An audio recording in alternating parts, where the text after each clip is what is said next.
இப்பதான் என் மனசுக்கு நிம்மதியா இருக்கு. என்ன அன்னைக்கு எவ்வளவு சந்தோஷமா? என்ன இருக்காதா? ஆனந்த் இந்த வீட்டுக்கு மருமகள வருவாளா மாட்டாளான்னு கொஞ்சம் பயம் இருந்துகிட்டு தான் இருந்தது. ஏன்னா அவங்க அம்மா பிடிவாதம் தான் தெரியுமே. அத்தை, இதுக்கெல்லாம் நன்றி அந்த விக்ரமுக்கு தான் சொல்லணும்.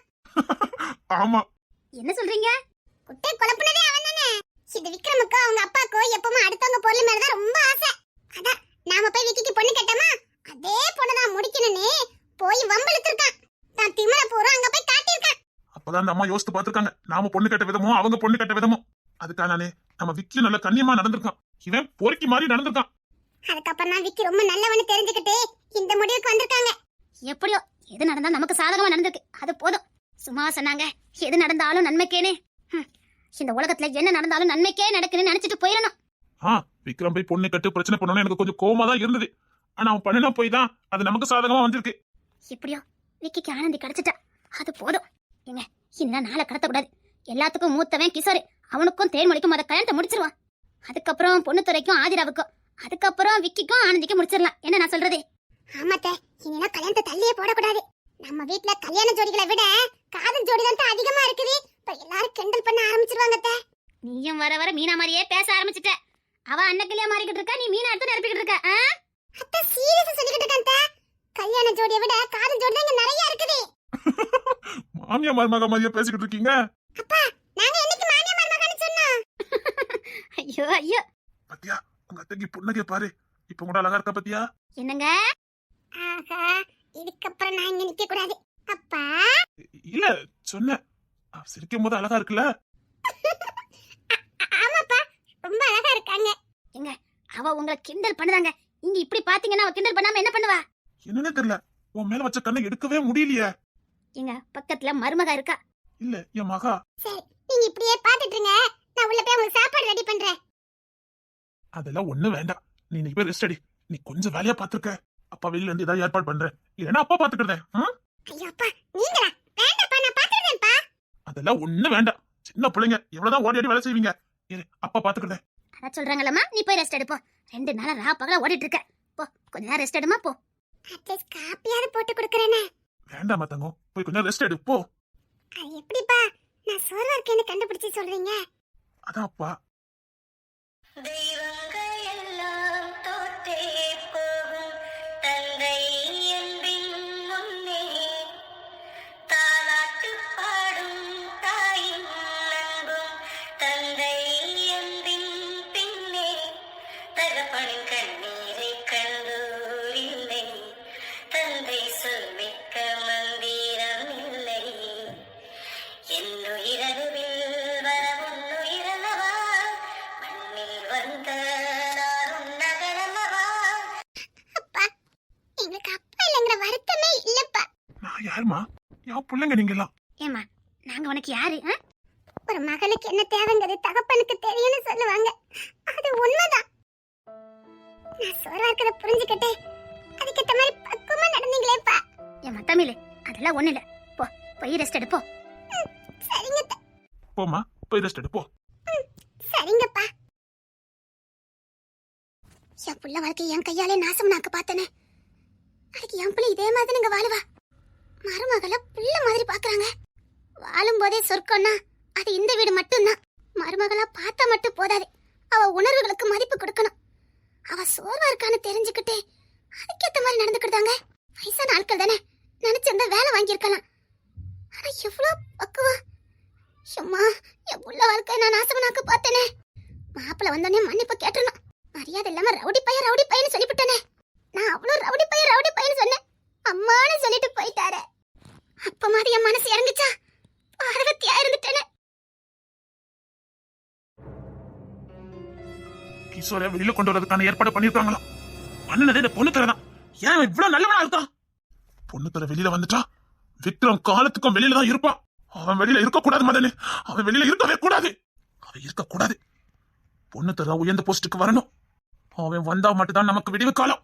இந்த கிஷோர் மறுபடியும் மேல வந்தா நம்ம காலத்துக்கும் இப்படிதான் இருக்கணும். அவன் காலத்துக்கு அந்த விக்ரம் கூட தான் இருக்க போறான். அவன் கூட இருந்துகிட்டே நம்மளெல்லாம் பழி வாங்க போறான். எவ்வளவு துணிச்சல் இருந்தா என் பிள்ளைங்களை கிண்டல் பண்ணிருப்பான். இதெல்லாம் அந்த கிஷோருக்கு தெரியாமலா இருக்கும்? அதெல்லாம் தெரிஞ்சிருக்கும்.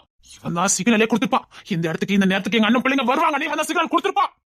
எனக்கு என்னமோ சந்தேகமா இருக்குது இவன் மேல. என்ன சொல்றீங்க? நாமெல்லாம் வளர்ப்பு பிள்ளைங்க தானே, எதுக்கு வளர்ப்பு பிள்ளைங்க எல்லாம் வீட்டுல இருந்துகிட்டுன்னு இந்த மாதிரி வேலை எல்லாம் பண்ணிட்டு இருக்கானோ? சொல்ல முடியாது, இருந்தாலும் இருக்கலாம். இவனை ஏன் ஜாமீன் எடுக்கிறாங்க? இவனை ஜாமீன் எடுக்கவே கூடாது. இந்த பொண்ணுத்துறை எதுக்கு நம்ம குடும்பத்தையே காப்பாத்திக்கிட்டு இருக்கான்? ஏன் எதுக்கு? ஒண்ணுமே தெரிய மாட்டேங்குது எனக்கு. இப்ப அந்த விக்ரம எதுவுமே பண்ண முடியலன்னு நினைக்கும் போதுதான் கோபமா வருது. அதுக்கேத்த மாதிரி இப்ப இந்த கிஷோர் வேற வெளியில வந்துட்டான். இனி இவனுக்கு 2 ஆட்டமும் பயங்கரமா இருக்கும். இல்ல சதீஷ், விடக்கூடாது. அதுக்கு முன்னாடி அதுக்கு நம்ம ஒரு முடிவு கட்டணும். என்ன வேணாலும் பண்ணுங்க, உங்களுக்கு ஒரு நான் இருப்பேன், அது போதும் எனக்கு. ஆனா ஒரு கண்டிஷன், இக்காரணத்தை கொண்டோம் இது நம்ம அம்மாக்கு தெரியக்கூடாது, குடும்பமும் உடஞ்சிடக்கூடாது. அது எப்படி முடியும்? ஆஹா, குடும்பம் உடையக்கூடாது. இந்த கிஷோரை மட்டும் அந்த வீட்டுல இருந்து நம்ம தூக்கணும். அவனுக்கும் நம்ம குடும்பத்துக்கும் எந்த சம்பந்தம் இல்லாம ஆக்கணும். அது எப்படி முடியும்? கூட இருந்தே நமக்கு குழி பறிச்சால, அதே மாதிரி நாமளும் பண்ணுவோம். சரியான ஐடியா. நம்ம கூடயே இருந்த அந்த விக்ரம கூட சேர்ந்து கட்டி என்னெல்லாம் பண்ணிருக்கான், நாமளும் அதே பண்ணுவோம். அதுதான் சரி. இந்த கிஷோருக்கு சரியான பாடத்தை புகட்டணும். அதே நேரத்துல விக்ரம உருத்தலையாம ஆக்கணும். நடத்தி காட்டுவோம். நம்ம வீட்டுல வேணா கிஷோரை நல்லவன் நினைக்கலாம், ஆனா இனி நான் ஒரு காலம் நினைக்க மாட்டேன். அதே மாதிரி அவனை என் கூட பிறந்தவன நான் இனி ஏத்துக்கவே மாட்டேன். நான் நினைச்சு கூட பார்க்க மாட்டேன். அவனே இவ்வளவு நாள் நம்ம கிட்ட நடிச்சுக்கிட்டு தானே இருந்திருக்கான். அதை நினைக்கும் போது அவன் மனசுலாம் வலிக்குது. நாம அவனை உண்மையான தம்பி நினைச்சுக்கிட்டு எவ்வளவு பாசத்தை வச்சிருந்தோம். ஆனா அவன் மனசுக்குள்ள வஞ்சகத்தை தானே வச்சுட்டு இருந்திருக்கான். நாமளும் அதே பண்ணுவோம். சரி, வெளியில காட்டிக்க வேண்டாம். நம்ம வீட்டுல எப்பவும் போலவே இருப்போம். நம்ம கோமா இருக்கதோ, நம்ம பழிவாங்க நினைக்கிறதே எதுவுமே வெளியில காட்டிக்கவே கூடாது. குறிப்பா நம்ம ஒய்ஃப் மாத்திர காட்டிக்கவே கூடாது. அதுவும் சரிதான். இந்த மீனெல்லாம் ரொம்ப நல்லவா. நம்ம மனசை மாத்தினாலும் மாத்திடுவா. செம்ப வலிக்கும் தெரிய வேண்டாம், யாருக்குமே தெரிய வேண்டாம். நீங்க சொன்ன மாதிரி நம்ம மனசையே மாத்திடுவாங்க. மனசுக்குள்ள வைராக்கியத்தையும் வெளியில நடிப்பையும் காட்டுவா. கூட இருந்தே குழி பறிக்கணும். வாமா. அத்தை, இனி என்ன தலை குனிஞ்சிட்டு இருக்க? அத நீ என்ன தப்பு பண்ணலையா? வா உள்ள வா. என்ன தப்பு பண்ணல? எல்லாத்துக்கும் காரணம் நான் தானே. டேய், இல்ல உன் தப்பு எதுவுமே இல்ல. அவன் நம்ம குடும்பத்தை பழி வாங்குறதுக்காக உன்னை பகட காயா பயன்படுத்திருக்கான். நீ சித்தப்பா பையன் தானே பாசத்தை காட்டியிருக்க. அவன் உன்னை பழி வாங்குறதுக்காகவே கூட வச்சிருந்திருக்கான். அதுக்கு நீ எப்படி பொறுப்பாக முடியும்? பாசத்தை காட்டி உன்னை மோசம் பண்ணிருக்கான்ல, அதுக்கான தண்டனையா அவன் அடைவான். இருந்தாலும் நான் அதனப்ப கவனமா இருந்திருக்கணும். அவன் ஏன் இதெல்லாம் சொல்றான்னு கூட புரிஞ்சுக்காம இருந்திருக்கானே. அது நீ உன் நட்பு மேல வச்சிருந்த மரியாதை, அதை அவன் தப்பா பயன்படுத்திக்கிட்டான். சரி விடு. ஆனா பொண்ணுத்தர உன்னை நல்லா புரிஞ்சு வச்சிருந்திருக்கான். அதனாலதான் உன்னை எதுவுமே பண்ணாம இருந்திருக்கான். அவனை நான் படுத்தின பாடு இனி அவன் முகத்துல நான் எப்படிமா? அவன் ரொம்ப பக்கம் இல்ல வேண்டா. அவன் தான் உன்னை சரணடைய கூடாதுன்னு அப்பாட்ட சொல்லி விட்டுருக்கான். அப்பா, நான் சரணடையாம எப்படிப்பா அவனை வெளியில கொண்டு வர முடியும்? அதுக்கான ஏற்பாடுலாம் பண்ணிக்கிட்டு தான் இருக்கோம். நீ டென்ஷன் எடுக்க வேண்டாம். அதான் எப்படிப்பா? அவன் பொண்ணுத்துல ஏதோ ஐடியா கொடுப்பான்னு நினைக்கிறேன். அததான் மீனா பண்ணிக்கிட்டு இருக்கா. வேற ஒண்ணும் கூட போயிருக்கான். என்னால எல்லாருக்கும் சிரமம் இல்ல. எங்களை விடுடா. உன்னை நம்பி வந்த அவன் வாழ்க்கையை நினைச்சு பாரு. நீ துரோகியா இருந்துட்ட, கெட்டவனா மாறிட்டேன்னு நினைச்சு அவ பட்ட வேதனை கொஞ்சமா நஞ்சமா? டேய், என்னைக்கும் நம்மள நம்பி வந்தவன் நம்ம மேலுக்கு நம்பிக்கை இழந்துடவே கூடாது. அப்புறம் வாழ்க்கையில ஒண்ணுமே இல்லடா. கணவன் மனைவினாலே நம்பிக்கைதான். அந்த நம்பிக்கை மட்டும் இல்லன்னு வச்சுக்க, அவ்வளவுதான். வாழ்ற வாழ்க்கை நரகம். ஆமாயா, நான் அப்போ 20 வருஷம் பிரிஞ்சு இருந்தோம். ஆனா எங்களுக்குள்ள காதல குறையல. காரணம் நம்பிக்கை. என் அன்னைக்கு எப்பவும் ஒரே மாதிரி இருப்பான்னு நான் நம்பினேன். அவர் எப்பவும் என்னதான் நினைச்சுக்கிட்டு இருப்பான்னு நான் நம்பினேன். அது அப்படிதான் இருந்திருக்கு. அந்த நம்பிக்கை தான்டா, அதுதான் கணவன் மனைவி வாழ்க்கை. Sorry Thenmozhi, sorry Thenmozhi. அதெல்லாம் ஒண்ணு இல்ல. கெட்டனவ கிட்ட தப்பு பண்ணா மன்னிப்பு கேட்க அஞ்சவே கூடாது. தப்பு பண்ணிட்டா கால விலை கூட தப்பே இல்ல. உண்மைதான். இதை மன்னிச்சிரு தேன்மொழி. அப்பாவே சொன்னாங்களே உங்களை பகடக்காயா பயன்படுத்திருக்காங்கன்னு. ஏண்டா, அவன் இவ்வளவுதான் உனக்கு ஃப்ரெண்டா இருக்கட்டுமே, ஒரு பையனை பாடுபடுத்துறான் அப்படிங்கிற உறுத்தல்மாடா உனக்கு வரல? இல்ல நீ, நான் தொழில் ரீதியா தான் சத்தியமா பார்த்தேன். எப்பவும் உனக்கு போட்டியா இருக்கான், உனக்கு போட்டியா இருக்கான்னு சொல்லிக்கிட்டே இருப்பான். எனக்கு இந்த தோத்து போறதெல்லாம் பிடிக்காது. எங்க என்ன ஜெயிச்சிருவானோங்கிற பயம் எனக்கு வரும். அதனால அவன் சொல்றது சரின்னு நினைச்சிட்டேனே. அது எப்படிடா? இப்படி ஒரு கூட்டு குடும்பத்துல வாழ்ந்துட்டு, இப்படி ஒரு தாய்க்கு புள்ளையா பிறந்துட்டு நீ செஞ்சதை நியாயப்படுத்துற? என்னம்மா? அத்தை, இவனை காயப்படுத்துறதுக்காக நான் சொல்லலத்த. யாருமே இவன் காயப்படுத்திருக்க கூடாதுன்னு நான் சொல்றேன். நீங்க மத்தவங்க மனசு ஏதோ ஒரு வார்த்தையில கூட காயப்பட்டுற கூடாதுன்னு நினைக்கிற நீங்க எங்கத்த? ஒரு பையனை படாத பாடுபடுத்திருக்கான், அதை நியாயப்படுத்தி பேசிட்டு இருக்க இவன் எங்கத்த? தப்புதான் நீ, சத்தியமா சொல்றேன், தப்புதான். ஆனா எனக்கு அப்ப புரியல நீ. சரிடா, அப்ப புரியல. ஆனா அந்த பையன் இந்த வீட்ல ஒரு ஆளா வாழ்ந்துட்டு இருக்கான். இந்த மீனா அந்த பசங்களுக்காக உசிரைய கொடுப்பா. மூச்சுக்கு 300 நேரம் தம்பி தம்பின்னு உசிரை கொடுக்கறா. அவனை எங்களெல்லாம்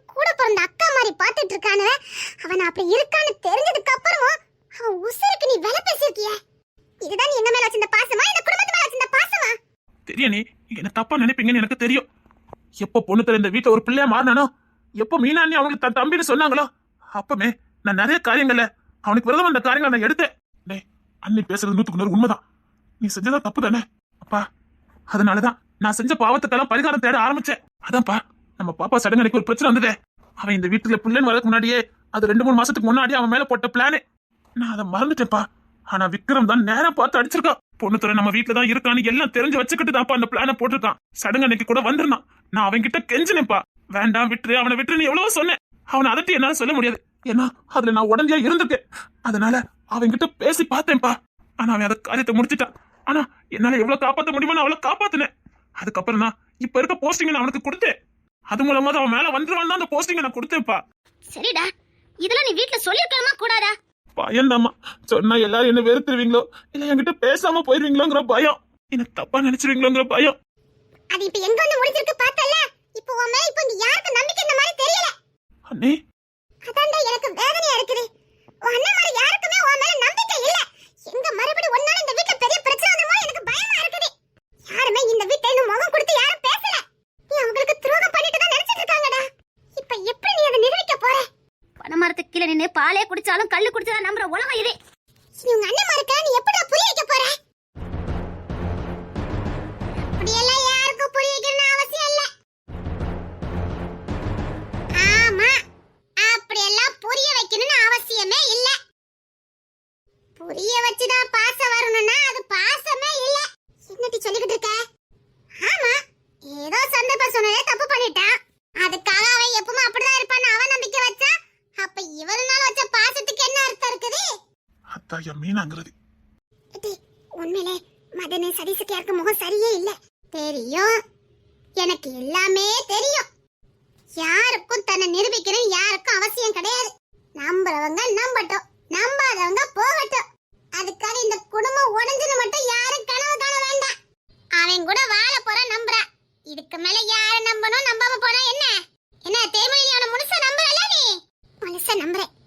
என் கிசாரு தெரிஞ்சு எதையும் பண்ணல. இதுக்கப்புறம் இந்த உலகத்துல யார நம்பணும்? கூட வாழ்றவங்க நம்பினா போதும்.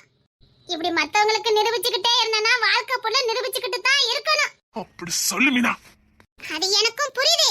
அதுக்காக ஒரே வீட்ல இருந்துகிட்டு அவனை எல்லாரும் ஒதுக்கி வச்சா எப்படி இருக்கும்? ஒதுக்கி வச்சா வச்சுட்டு போட்டோம். ஏன் அவனுக்கு வாழவே முடியாதா? அவன் தோணா சூப்பரா இருக்குது. இதுக்கு மேல என்ன வேணும்?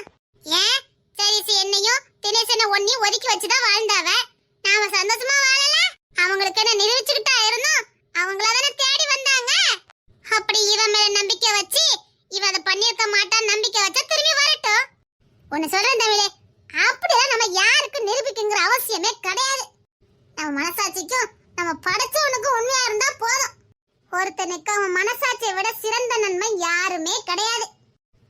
அவன் தப்பு பண்ணான்னு சொல்லி உறுத்திக்கிட்டே இருக்கும். அதே அவன் நல்லது பண்ணாமன்னா அவனையே அது பாராட்டும். இதை விட சிறந்த நண்பன் யார் இருக்க போறா? டேய், இப்போ உன் மனசாட்சியை கேளு. இப்ப அது என்னடா சொல்லுது? எல்லாத்தையும் மறந்துட்டு தேன்மொழி கூட சந்தோஷமா வாழ சொல்லுது. இதுக்கு மேல என்ன வேணும்? மாமியாரே, கல்யாண ஏற்பாட பண்ணணும். அவ்வளவுதானே டி? அவ்வளவுதான். இப்ப அவன் மனசுக்கு தேவை தேன்மொழி மட்டும்தான். இங்க வேற யாரும் இல்ல. இப்படி ஒவ்வொரு மனுஷனுக்கும் ஒவ்வொருத்தங்க இருப்பாங்க. சோர்வான நேரம் அவங்க கிட்ட பேசினாலே போதும். போடா, இங்க உன்னை யார் நம்புறானா நம்பட்டா என்ன? போ, தேன்மொழியை கூட்டிட்டு கிளம்பு. சரிங்க அண்ணே. பாத்தீங்களா, அவளை கூட்டிட்டு கிளம்பணும்னே அவனுக்கு சிரிப்பு வருது. இவன மனம் கசந்து போய் நின்னா. இடைத்தாமிலே என்னத்த போகும்போது கொண்டுட்டு போயிட போறான். மன்னிச்சிட்டு போறது. ஆனா அவனை விட்டுறேன்னு மட்டும் நினைக்காதீங்க. விக்ரம தானே? விக்ரமுக்கு அப்பனே. இத்தனை வருஷமா நம்ம குடும்பத்தை பழிவாங்கக்காக இருந்திருக்கானே. நாம எதிரி வேற எங்க தேடிக்கிட்டு இருந்திருக்கோம் பாரு. அவனுக்கு தக்க பாடத்தை காட்டணும். டேய் கிஷோர், அந்த விக்ரம அரசியலும் பண்ண முடியும். ஏதாவது வலுவான காரணம் இருக்கணும். என்னடா இது? அப்ப எந்த வலுவான காரணத்தை வச்சு பொண்ணு தெரிய அரஸ்ட் பண்ண? பொண்ணு தெரிய அரஸ்ட் பண்ண அளவுக்கு அவன்கிட்ட வலுவான காரணம் இருந்தது. அது விக்ரம் உருவாக்குனது. ஓ, செட்டிங். அதே செட்டிங்க போட்ற வேண்டியதுனடா. அண்ணே, ஏண்டா அவன் முதுகுல குத்துவா, நாம மட்டும் நெஞ்சில குத்தி அவனை வீரன்னு பட்டம் கொடுக்க சொல்லுதே என்ன? துரோகிக்கு முதுகுல தான் குத்தணும். அவன் முதுகுல குத்துற காயத்தை பார்த்து அவன் யாருக்கோ துரோகம் பண்ணிருக்கான்னு ஊர் ஜனம் நம்பணும். அவமானத்தால தலை குனியணும். என்ன பண்ணணும் மட்டும் சொல்லி எவிடன்ஸ நான் புரட்டிட்டு வரேன். எப்படி டி அது தானா வருது. இந்த விக்கி பையக்கிட்டே பொண்ணு தர பையக்கிட்டே இருந்தேன் பத்தியா, கிரிமினல் மைண்ட் பாத்துக்க. அவனுக்கிட்ட இருந்து எனக்கு தொத்துக்கிட்டு பய உளில என்னமா யோசிக்கிறானவ, அவனும் யோசிச்சானவ. தருணட்ட கேளு. எங்க ஐடியா கொடுத்ததே நீங்க தானே? என்னடா அக்கா பத்தி புசுக்குன்னு இப்படி சொல்லிவிட்ட? அக்கா ஐடியா கொடுக்க போற இந்த அக்கா தான். அண்ணி எவிடன்ஸோட நான் வரேன். இது போறேன்டா, நான் கம்ப்ளைண்ட் கொண்டுட்டு வரேன். உள்ள திக்க வைப்பியா? கண்டிப்பா அண்ணி. அது போறேன்டா. டேய் நான் சொன்னது விக்ரமுக்கு இல்ல, அவ அப்பனுக்கு. சரிங்க அண்ணி. எனக்கு இவள எவ்வளவு கரெக்டா வாரிசு எடுத்திருக்கா. எப்படி எடுத்தாலும் நினைச்சு பார்த்தா ஆச்சரியமா இருக்கு. சரி ரொம்ப பசிக்குது, ஏதாவது வீட்ல இருக்கா என்ன? இட்லியும் சீனி இருக்கு, வேணுமா என்ன? அது போதுமா எனக்கு? டேய் தருண் வாடா, இட்லி சீனி இருக்கா, சாப்பிடலாம். ஏக்கோ ஓடட்ட அடிச்சு போடுவேன். நான் சட்னி மட்டும் இருந்தாலும் திங்க மாட்டேன். அதான்டா சட்னி மட்டும் இருந்தா திங்க மாட்டேன், வேற சீனி தான் இருக்கா, வாரியா? அக்கா சரி எனக்கு ஒரு முக்கியமான இம்பார்ட்டன்டான வேலை இருக்குது, நான் வரட்டா? கிட்ட வீட்ல என்ன நடக்கியாதுன்னு கேட்கவே மாட்டியாடி? ஓய் ஆனந்தி வந்திருக்கா, தேன்மொழி இங்க தான் இருக்கா. ஓ இது காதலர்கள் குடியிருப்பாய் போச்சுதா.